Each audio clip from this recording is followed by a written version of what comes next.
question that police are often forced to make split-second life or death decisions under stressful conditions, the Supreme Court also allows them to use deadly force, right, if they fear serious injuries. Good evening, everyone. I'm Elizabeth Espinosa, and welcome to Studio SoCal. And I'm David Nazar. Rick Reef is off tonight. This evening, we're joined by a group of experts who can tell us from their experience what's considered abuse and what isn't. Before we begin with your analysis, and again, thank you for being here, David, you have an exclusive interview with a family who is suing the LA County Sheriff's Department, right? Yeah, they're suing, and it's a tragic story. It's one of these things where many people are saying the officers shoot first, ask questions later. It kind of surrounds some similarities to Ferguson, Missouri, which we all know about. In this case, a young man was killed 2 years ago by an LA Sheriff's deputy in the city of Linwood. Now, Elizabeth, this case has been really kept under wraps, kept a secret for about 2 years. Now, for the first time in an exclusive interview with us, with PBS and Studio SoCal, the family and their attorney are finally leaking out. Now, the young man's grandmother, Ana Rivera, says she is never going to get over losing her grandson. He didn't deserve to die, though. He didn't deserve to be killed. No. Ana Rivera is heartbroken over the death of her grandson, 27-year-old Kenny Rivera, a former football star at Dominguez Hills High School and father of Ana's great-grandson. He was shot and killed by Los Angeles Sheriff Deputy Norma Silva in June of 2012 in the city of Linwood. Kenny's dad, Kenneth Rivera, doesn't have words to describe how much his family is still struggling with what happened. Until it's happened to you, then you find the internal strength to stay strong. For everyone in the family, you just learn how to stay strong. However, staying strong has been impossible for the Rivera family. They believe Kenny should not have died. Civil rights attorney Sonia Mercado is one of the lawyers representing the Riveras in their federal case. She says Kenny Rivera had been living at this motel on Atlantic Avenue in Linwood. On June 21st, 2012, around noon, Rivera drove out of the motel and was approached by two teenage girls. One of them asked him for a cigarette, and that's when Rivera stopped his car and grabbed her friend.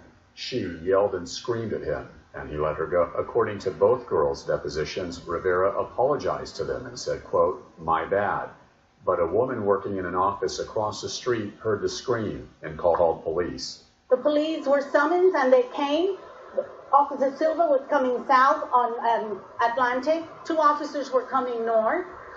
The witnesses say that Officer Silva immediately cut a U-turn, went immediately and confronted him, and that he was walking towards her with his hands at all times up in the air. He was shirtless, shoeless, and that all the time he was walking, he wasn't attacking her, and she shot him.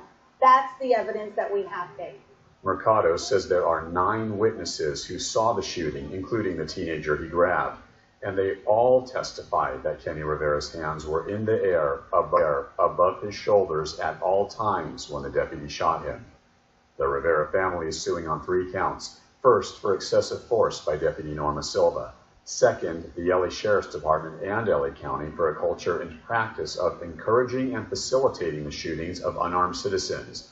The third count is against Paul Tanaka, who was an assistant sheriff at the time and did not, according to the complaint, even investigate the killing and did not take action against his deputy. We're here at the LA County Sheriff's Department. Officials declined our request for an on-camera interview, saying it would be inappropriate to comment on this case due to pending litigation. While the department may not be talking now, back in 2012 after the shooting, they released this statement, quote, "The suspect put his right hand in his right front pocket and charged at the first arriving deputy as she attempted to park her patrol car to handle the kidnapping call.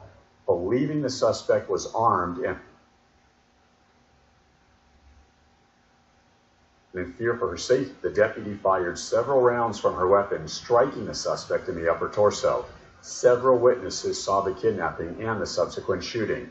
No weapon was recovered from the suspect," end quote. Mercado says she's not buying this account from sheriff's officials who claim that Kenny got into Deputy Silva's car. Mercado also says the department might claim at trial that Kenny was trying to commit suicide by cop. Mercado insists the department is involved in a cover-up.